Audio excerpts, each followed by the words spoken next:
Hola, buenos días. Vamos a darle continuidad a este maravilloso tema de entender el Evangelio por las Escrituras. Y básicamente el tema general que estoy desarrollando es los beneficios del Evangelio. La pregunta es, ¿cuáles son los beneficios que obtiene un pecador que mira a Cristo, que viene a Cristo, como manda las Escrituras, con fe y arrepentimiento? Y estamos viendo el segundo beneficio: el pecador es redimido. Romanos 3, 23 y 24 dice así: por cuanto todos pecaron, están destituidos de la gloria de Dios y son justificados gratuitamente por su gracia mediante la redención que es en Cristo Jesús. En el video anterior vimos en primer lugar la necesidad de todo hombre, usted, yo, sus hijos, nuestros parientes, toda persona en el mundo necesita ser redimida. ¿Por qué? Porque es esclava de su condición pecadora y necesita ser rescatada por el pago de un precio según las Escrituras. En segundo lugar vimos el logro de Cristo. Cristo pagó con su propia vida el rescate de pecadores como usted y como yo. Hoy vamos a mirar, en tercer lugar, el medio para obtener la redención y, en último lugar, el beneficio de obtenerla. Respecto al medio para obtener la redención, en 1 Pedro 1, 16 en adelante, leemos estas palabras: porque escrito está, sed santos porque yo soy santo. Y si invocáis como Padre a aquel que imparcialmente juzga según la obra de cada uno, conducíos en temor durante todo el tiempo de vuestra peregrinación, sabiendo que no fuisteis, escuchen, redimidos de vuestra vana manera de vivir, que recibieron o heredada de vuestros padres, con cosas perecederas como oro o plata, sino con sangre preciosa, como la de un cordero sin tacha y sin mancha, la sangre de Cristo. Ahora, en este texto hay varias cosas importantes para nuestro tema, para seguir comprendiendo el Evangelio y usted, querido amigo, pueda venir a esta maravillosa y bendita salvación que Dios en su palabra ofrece a los pecadores. Número 1, noten la instrucción de Pedro. Pedro está instruyendo a sus destinatarios y les dice: sabiendo que fuisteis redimidos, rescatados de vuestra vana manera de vivir. Aquí Pedro está informando al pueblo del Señor acerca de cómo fue que ellos abandonaron esa vida sin Cristo, a la cual él califica de vana. ¿Cómo fue? Pedro les informa, les recuerda: hermanos, ustedes vivían antes de forma vana y no podían librarse de esa manera de vivir, sino que ustedes fue necesario, ustedes sean librados por un rescate. ¿Lo notan? Según el texto bíblico, ellos, al igual que los pecadores de hoy, al igual que nuestros padres, estábamos y estamos secuestrados por nuestros pecados, y son ellos, nuestros pecados, los que nos condenan a una vida vana. Es más, según el Evangelio, estamos atrapados, encarcelados en esa vida por causa de nuestra condición pecadora, y no hay manera en que nosotros nos demos libertad a nosotros mismos de esta condición o de esta naturaleza pecadora. En segundo lugar, por eso el texto también nos informa del pago del rescate. 1 Pedro 1:16, si usted lo vuelve a leer en su casa, notará que se nos informa cuál fue el pago del rescate por el alma de un pecador. Dice: no con cosas perecederas como oro o plata, sino con sangre preciosa como de un cordero sin tacha y sin mancha. Y para que no quede duda, Pedro dice e identifica a ese cordero. No fue la Virgen María, no fue el sacerdote, no fue el Papa, no fueron los apóstoles, no fue un pastor el que ofreció su sangre, su propia vida, sino que dice ahí el texto, la sangre de Cristo. ¿Qué sangre se derramó para redimir. ¿Qué sangre se derramó como el precio pagado para la libertad de pecadores como usted y como yo? Fue la sangre preciosa de Cristo. Ahora, este texto tiene más cosas. Por ejemplo, este texto dice lo que no se hizo para rescatar a pecadores. Y por tanto, si eso no se hizo, no debemos procurar o buscar para nuestra libertad esas cosas. Note que dice, no se nos rescató, aclara Pedro, con cosas perecederas como oro o plata. ¿Por qué no? Bueno, estas cosas que son valiosas para nosotros en este mundo, en el mundo espiritual no tienen ningún valor. Piénselo. ¿Cuánto vale su alma? ¿Cuánto oro? ¿Cuánta plata? ¿Notan? En segundo lugar, lo que sí se hizo. El texto nos informa que para librarnos, para libertarnos por un rescate, Cristo vino a rescatarnos y pagó con sangre preciosa. ¿Notan? El pago de la libertad de los pecadores de sus pecados, de esos pecados que nos hunden en la miseria, fue sangre preciosa. ¿Por qué preciosa? Porque no fue la sangre de un hombre cualquiera, ni siquiera de un buen hombre, tampoco de un profeta solamente, sino sangre de realeza divina, el Hijo de Dios.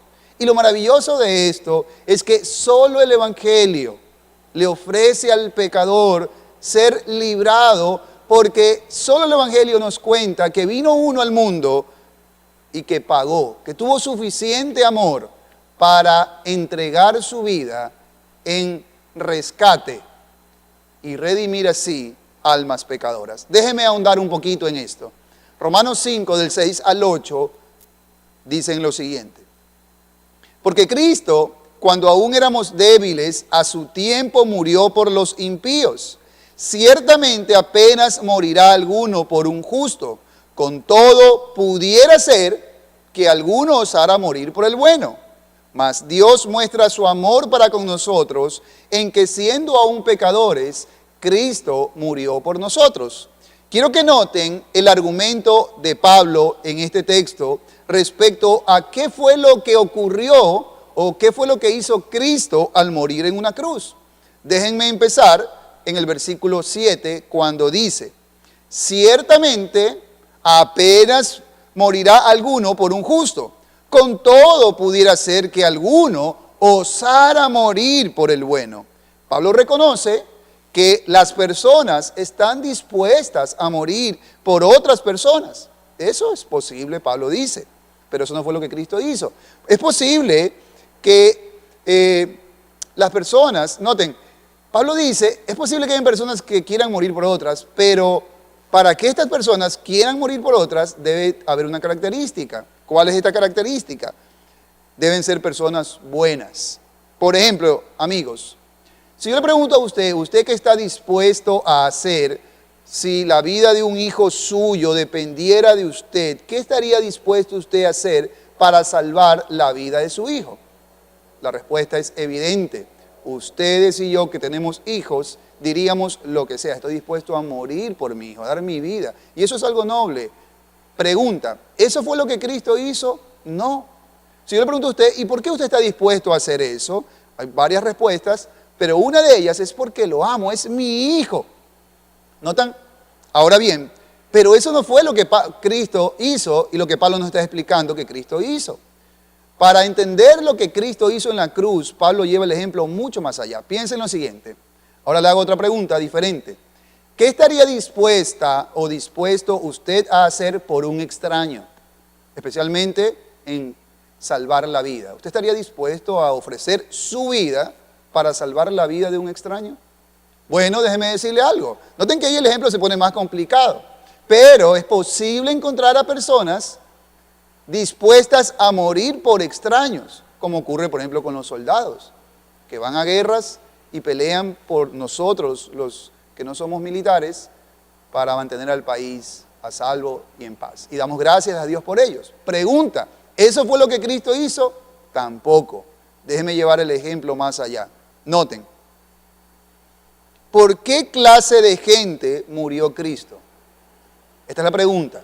¿Por qué clase de gente murió Cristo? ¿Buena o mala? Bueno, dejemos que la Biblia responda. Dice, porque Cristo, cuando aún éramos débiles, a su tiempo murió por los impíos. Ciertamente apenas morirá alguno por un justo, con todo, pudiera ser que alguno osara morir por el bueno, mas eso no fue lo que hizo Cristo. Mas Dios muestra su amor para con nosotros en que siendo aún pecadores, Cristo murió por nosotros. Ponga atención, noten, el versículo 6 dice que Cristo murió por impíos.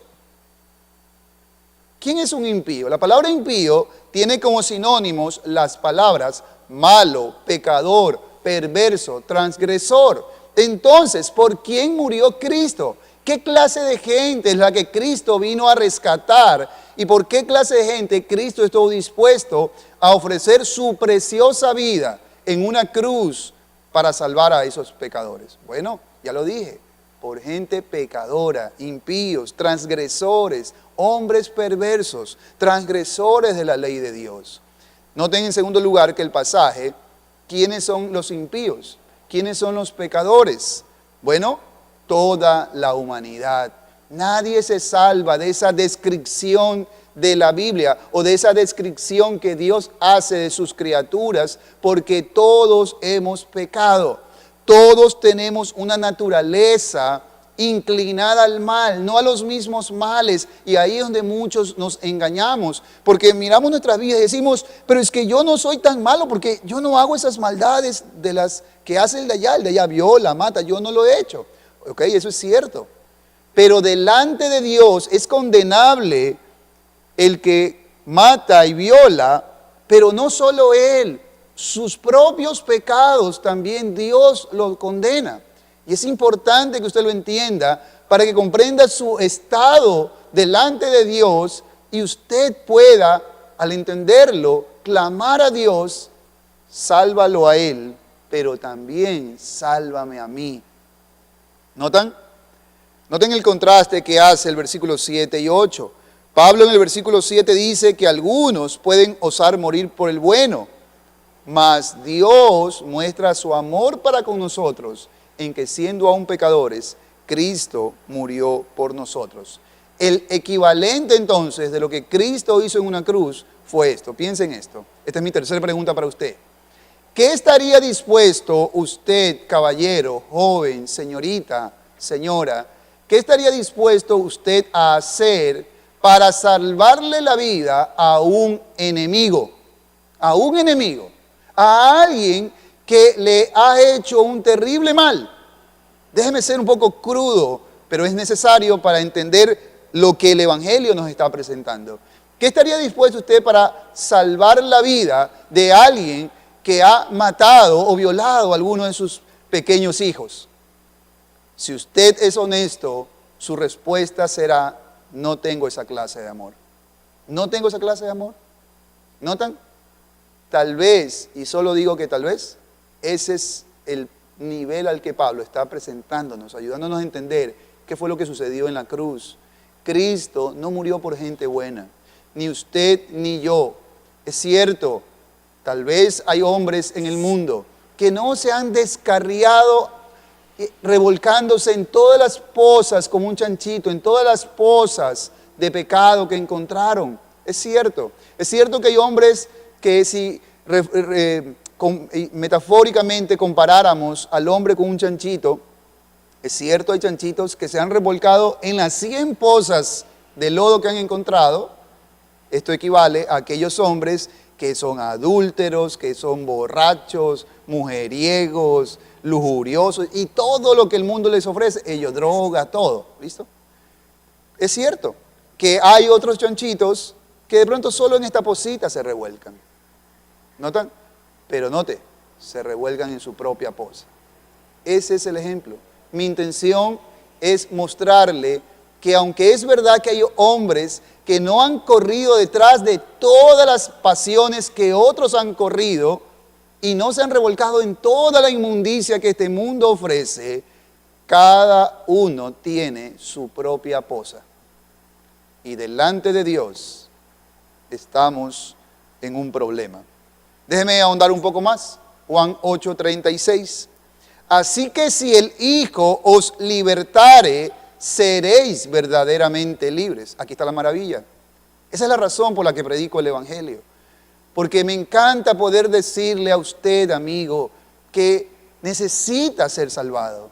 Usted tiene un alma corrompida, un alma secuestrada por sus pecados y necesita un poderoso libertador. Ese libertador es Jesucristo.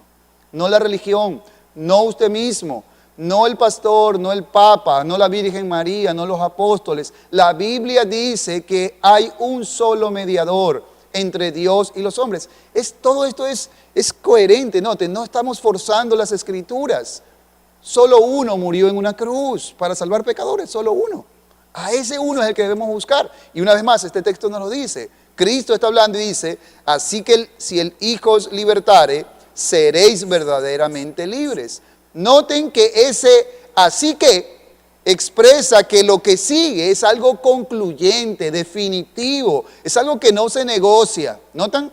Así que si el Hijo os libertare, seréis verdaderamente libres. Si no es el Hijo, cualquier cosa que usted busque, religión, terapia, buenas obras, moral, le ayudarán en algunas cosas sin lugar a duda, pero no le darán libertad de este terrible mal del alma humana, el pecado. Noten que lo que dice Cristo aquí, lo dice porque Él da por sentado que estas personas a las que Él les está hablando se encuentran en un terrible estado espiritual. ¿Por qué Cristo le dice a sus oyentes, así que si el Hijo os libertare, seréis verdaderamente libres? La razón es porque Él está dando por sentado que sus oyentes, al igual que nosotros, permanecemos aún en un estado espiritual terrible. ¿Cuál es ese estado? Esclavitud. Usted dice, no, pero yo soy libre. Si el Hijo no te libertare, no eres libre. Pero yo soy libre, yo hago lo que quiero. Es cierto, usted hace lo que quiere, pero pregúntese, ¿qué quiere? ¿Qué siempre escoge? Y descubrirá que la respuesta general a esa pregunta es que usted siempre quiere lo opuesto a Dios, aún con su religión. ¿Qué quiere su alma? ¿Se ha dado cuenta? ¿Cuáles son en general? Analice en general. ¿Cuáles son los apetitos, los deseos de su alma? Usted descubrirá que usted elige lo que usted quiere, pero que usted siempre quiere hacer lo contrario a Dios. Usted naturalmente no quiere a Dios. ¿Notan? Y eso es una evidencia ciertísima de que el Evangelio no le miente. Usted es un esclavo de su pecado. ¿Lo nota? Ahora, aunque no vivimos en la época de la esclavitud, piense lo terrible que pudiera ser para usted o para mí que alguien nos tomara literal y físicamente como esclavos. Déjeme usar este ejemplo para aplicarlo a su alma, a su sentido espiritual.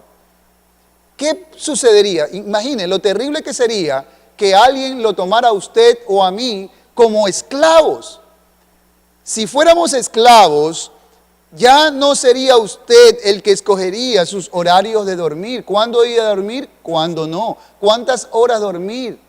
¿Cuántas horas trabajar? ¿Cuándo descansar? No sería usted el que escoja qué comer y qué no. No, muchas cosas usted ya no lo escogería. Usted no podría elegir cuándo hablar y cuándo callar. Ya no sería usted, ahora sería su amo. Pero para que usted entienda que lo que estoy describiendo no es lo más grave, déjeme llevarle a comprender que esta terrible condición de la esclavitud física o espiritual se agrava más cuando entendemos que el amo que nos ha tomado es uno tirano. ¿Por qué? Porque tu amo espiritual, el pecado, te prohibirá y mandará cosas con tu consentimiento o sin él, pero por ser tirano, perverso y malo, te prohibirá lo bueno y te mandará lo malo. ¿Lo nota? Ese es el problema.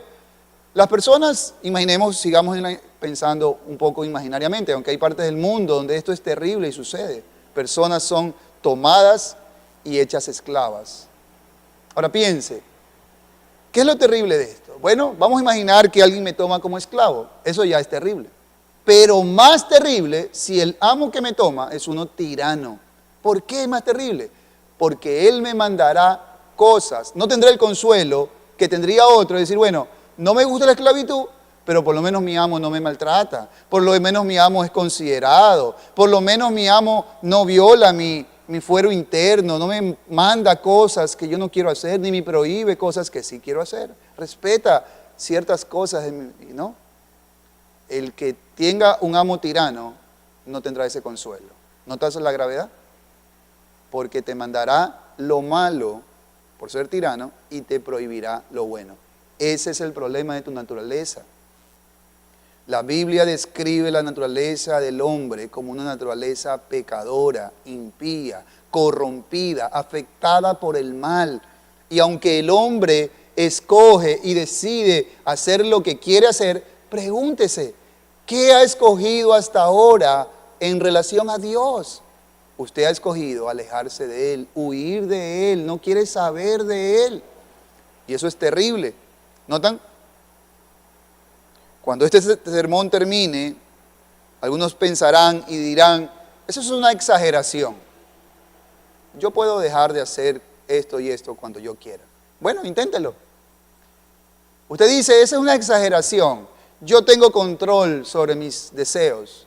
Bueno, intente dejar de hacer sus malos deseos y yo le aseguro que no podrá. Y usted me dirá, pastor, está equivocado porque es más, yo antes bebía y ahora ya no bebo.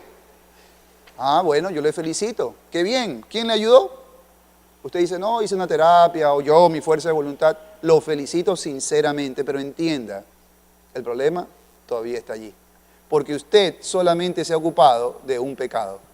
¿Y qué del resto? Es como el chanchito que le hablaba hace un momento, ¿no? Tiene 10 esposas. Usted ha dicho, no, esta esposa ya no me conviene. Por el motivo que sea, qué bueno, una esposa menos. Pero ¿y el resto? Usted sigue conforme, en quietud, en conformidad con otros pecados. Déjelos. Y luego que deje el segundo, deje el otro. ¿Sabe qué va a ocurrir? No podrá. ¿Sabe por qué? Porque no tenemos el poder. Necesitamos que alguien nos liberte. Así que si el Hijo os libertare, seréis verdaderamente libres. Y para concluir esta reflexión, permítame rápidamente, en cuarto lugar, hablarle de el beneficio. ¿Qué obtendrá el pecador? ¿Notan? ¿Qué obtendrán aquellos pecadores que sean redimidos por Cristo? La respuesta es preciosa. Libertad. Libertad. El texto sagrado dice, así que si el Hijo os libertare, seréis verdaderamente libres. Déjeme ilustrar lo dulce que es la libertad para el alma del que la experimenta, contándoles o recordándoles aquel episodio del cual fuimos testigos muchos de nosotros hace unos años atrás. Uno de los rescates más sonados y polémicos de los cuales yo he tenido conocimiento ha sido el rescate denominado Operación Jaque. En ese rescate se logró liberar a 15 personas que se encontraban en cautiverio en la selva colombiana en manos de un grupo subversivo llamado las FARC. 3 contratistas americanos, 11 soldados y la candidata a la presidencia de Colombia del año 2002, Ingrid Betancourt.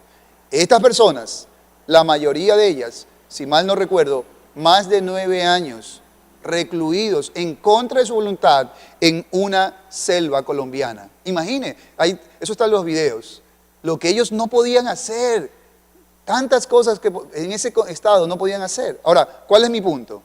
Se logra un operativo encubierto, secreto, ni siquiera ellos que iban a ser rescatados sabían del rescate, de la operación.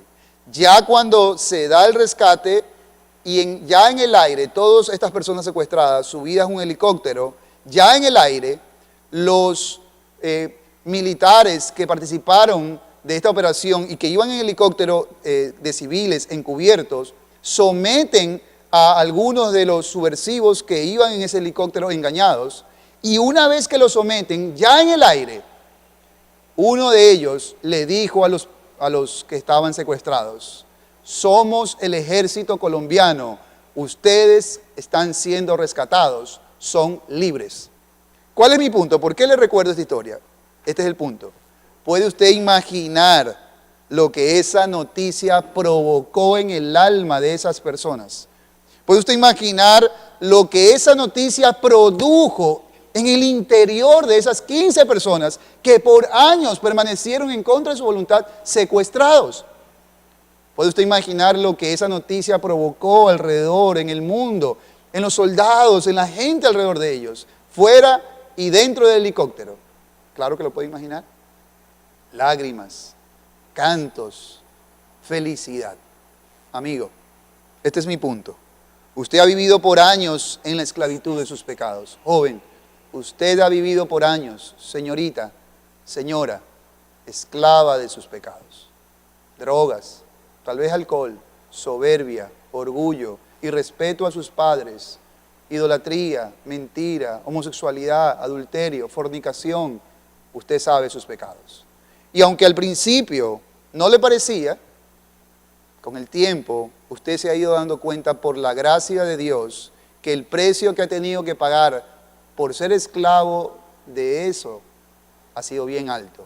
Usted se ha ido dando cuenta por la gracia de Dios que el pecado en verdad no es un amigo, es un enemigo, es tirano, porque nunca te dará vida, siempre te la va a quitar. Ahora yo le digo, usted puede imaginar, pensando en lo que Cristo dijo, ¿cómo será su vida si el Hijo le libertare? Por eso en el nombre de Dios, yo sí lo puedo imaginar. Y no solo que lo puedo imaginar, sino que lo sé porque yo fui un esclavo de mi pecado como usted, hasta que mi Cristo me salvó.